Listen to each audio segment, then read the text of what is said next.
are you willing to risk it all for AI? Now, I'm not talking about falling in love with an AI chatbot. I'm talking about your role as a leader in an organization.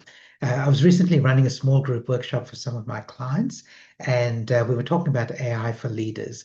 And there were different people in the room from different industries, different sectors.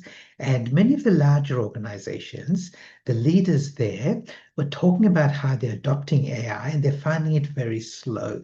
So they might have Microsoft Copilot and they've enabled it for all the people in their team, but they're being very careful about how they roll it out and how they use it. And fair enough, because there's some important governance issues that you need to take into account around privacy and security and confidentiality and so on. And that is the case. I completely understand that.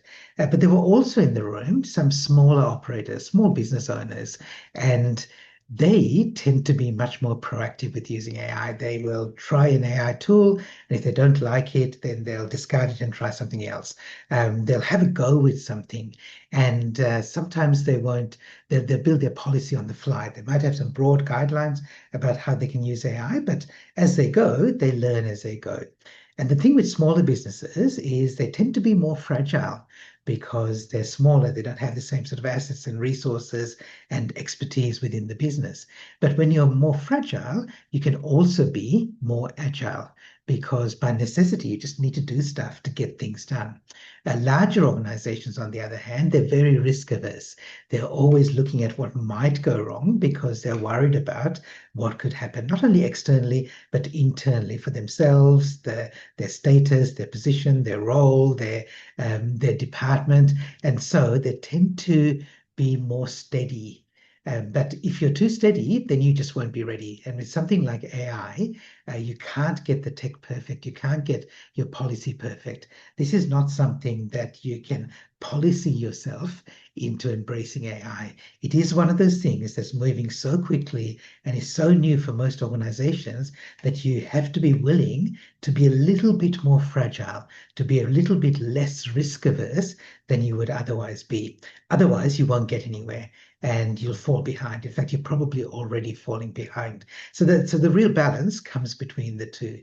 Be a bit more agile, like a small business or a startup company, but also leverage the assets and the resources of the organization to be able to put appropriate guardrails and guidelines in place.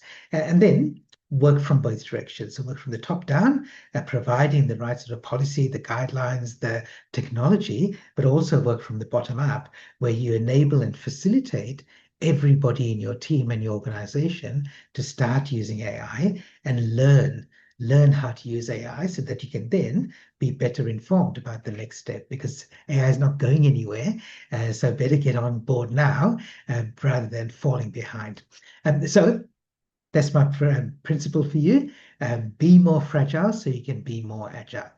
Don't be reckless, don't be negligent, but be a little bit more fragile than you're willing to be. If you'd like to know more about this, please join my free public online presentation coming up very soon, where I look at this and some other issues for leaders as you're looking at leveraging and embracing AI. It is free and open to everybody, so please register and invite others in your team and your network as well. I'll see you in the future.